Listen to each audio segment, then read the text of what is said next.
Hi everyone! Cultural bullying is a form of bullying that occurs in various cultures due to the stigmas that are created against gender. And I say this specifically, this is something that I have coined through my doctoral research and have found that it impacts the way people are treated based on their gender, by their husbands, by even their spouses. It could be the other way around too, right?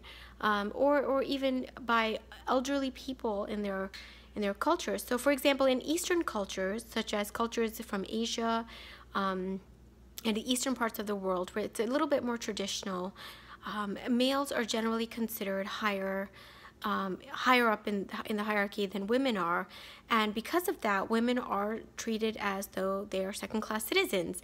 This is quite common, and men also make all the decisions. Well, although this is a cultural difference, it's important to understand that sometimes it can be taken out of context so that women are not asked how to do something. They're not asked for their opinions, but rather they're told to do something in a very aggressive form of manner because they are women, simply for the fact that they're females and they don't have a voice. This, in my opinion, is considered bullying. It's an aggressive form of behavior where you are barked at or told what to do versus asked about, well, what do you think we should do? This does happen, and some of this is also brought into Western cultures. So when Easterners migrate into Western cultures, this type of traditional behavior is brought into Western society. But what's really nice is that for women, they recognize that in the West, the culture is so individualistic and independent, and it's promoted. Independent thinking is promoted. Being on your own, being able to stand up on your own is promoted so that women feel a sense of empowerment, the ability, the encouragement, and the confidence to be who they are at the individual level and stand up for this. So for those of you women who are from the Eastern cultures and have experienced this sort of bullying, or a husband telling you or a spouse telling you how to do something, when to do something, not asking you, but telling you in an aggressive form of behavior with a really difficult tone and a very harsh tone, this is considered bullying, folks. And I want you to know that this does occur in such cultures, and therefore it's considered a form of cultural bullying because the culture is such that it allows it. And it's stigmas that are created against women so that they're not able to speak up and they stay suppressed. But just think about it this way.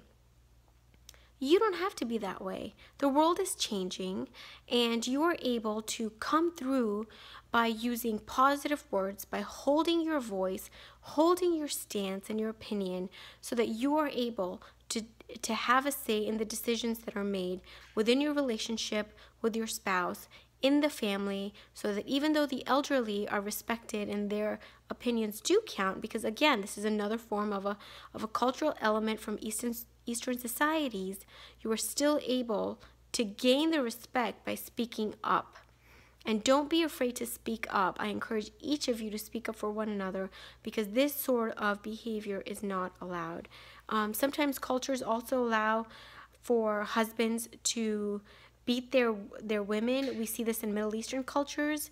This seems to be quite common. Depending on, if you're in the Middle East countries such as Saudi Arabia and Afghanistan, and you see women getting beat or hit by sticks in the marketplace for not covering themselves up, this is a cultural thing where the culture makes sure that women have to dress a certain way, and if they're not, they're beaten for it. And I don't think this is right. This is also known as cultural bullying because the culture is created in such a way that it allows for this behavior to occur. It allows it. This is a stigma, and this should not be allowed. So, folks, this is called cultural bullying. When a culture traditionally separates the role of men and women so that women are suppressed or the other sex is oppressed to such a degree that they don't have a say, and this is a form of bullying. And when they're told what to do and not asked what to do, this is also a form of bullying because sometimes violence is used. And when it gets physical, this is abuse. bottom line. Thank you for joining me and hope to see you next time.